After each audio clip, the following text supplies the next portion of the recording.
আল্লাহ, আমাকে যে গোর বলে তুমি তার মাথায় দুটো শিং গুছিয়ে দিও। অসহ্য ভাইয়া, কখন আসলো তুমি?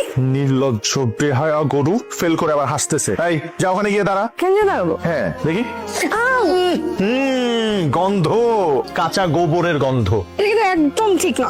আমি ভাবছিলাম কি জানিস, আমি ভাবছিলাম তোর মাথার গোবর পচে জৈব সার হবে, সেই জৈব সার থেকে একটা সুন্দর এ প্লাস বৃক্ষ হবে, কিন্তু না, মাথার গোবর মাথায় রয়ে গেছে। ছি, তোর পানিশমেন্ট কি জানিস? তোর পানিশমেন্ট হচ্ছে তুই দুই কান দুই হাত দিয়ে ধরে রাখবি এবং এক পায়ে দাঁড়ায় থাকবি কাকের মতো। সেগুলো এই আসবি না, সেগুলা দেখে আমরা মিষ্টি খাবো। জীবনেও না। জীবনেও না। কান ধর এক্ষুনি।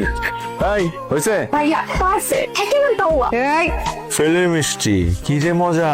এই পটকা, মিষ্টি কেমন রে? খুব ভালো ভাইয়া। কাজল, একটা মোমবাতি নিয়ে আয়। Thank you. কি রে, সাপের মতো এরকম ফুসফুস করতেছস কেন? কাজলকে ছাড়া তো তোমার চলেই না। কারেন্ট চলে গেলে কাজল মোমবাতি নিয়ে আয়, মাথা ধরলে কাজল মাথা টিপে দে।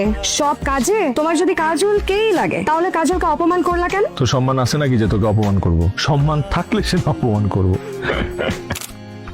শুভ্র ভাইয়া, তোমার জন্য গরম গরম স্পেশাল চা। থ্যাংক ইউ, কিন্তু এত মিষ্টি করে বলতেছিস, সন্দেহজনক। আমি সবসময় মিষ্টি, চিনির থেকেও বেশি মিষ্টি, কিন্তু তুমি শুধু বোঝো না। আমি বুঝবো কি করে? আমি তোর পিঁপড়া না। তুমি ঠিক আছে। লবণ চা আমাকে অপমানের পানিশমেন্ট। মেয়েটা সারাক্ষণ আমার ছেলেটার পিছনে লেগে, ভালো লাগে না আমার। আজকে তোকে আমি এক বয়ম লবণ চিবায় খাওয়াবো। প্লিজ শুভ্র ভাই, আমার কানটা ছিঁড়ে যাবে তো। ছিড়ুক না, ভালো হবে। মানুষ তোকে কান ছেঁড়া কাজল বলে ডাকবে। শুভ্র ভাইয়া প্লিজ, ব্যথা পাচ্ছে শুভ্র ভাইয়া। ছেড়ে দিব? ছেড়ে দাও না প্লিজ। ঠিক আছে, তাহলে তুই স্বীকার করে নে যে আমার মাথা ভর্তি গোবর আর চোখ দুইটা গরুর মতো। স্বীকার করে নিচ্ছি, বল। তোমার মাথা ভর্তি গোবর আর তোমার চোখ দুটা গরুর মতো। তাহলে তোরে যে কে বিয়ে করবে, মানে যেই অভাগা তোরে বিয়ে করবে তার তো জীবন পুরাই শেষ, পুরে কয়লা হয়ে যাবে। তুমি সেই অভাগা, তোমার সাথেই আমার বিয়ে হবে। তোমাকে পুড়িয়ে পুড়িয়ে কয়লা বানিয়ে ফেলবো।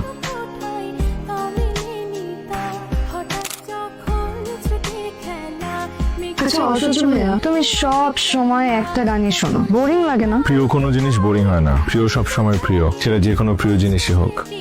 যেমন আমার প্রিয় কবিতা হচ্ছে কাজল চোখের মেয়ে, প্রিয় গান খোলা হাওয়া, প্রিয় খাবার ইলিশ, আর প্রিয় মানুষ প্রিয় মানুষ নাই। বিশাল একটা গ্যাপ। কবে তোমার এই গ্যাপের মধ্যে প্রিয় মানুষের নাম বসবে? তবে এটা জানি যে কোনো এক পূর্ণিমা রাতে খোলা হাওয়া গান বাজবে, আমি থমকে থাকা মেয়েটার দিকে তাকিয়ে বলবো, শোনো কাজল চোখের মেয়ে, আমার দিবস কাটে বিবশ হয়ে তোমার চোখে চেয়ে। আকাশ কেন? আকাশ কেন, বুকের ভেতর আকাশ, কাজল চোখের মেয়ে, তুই তাকালে থমকে থাকে আমার বুকের বাপাস। এই মেয়েটার লাইনটা তুই ধরলি যে।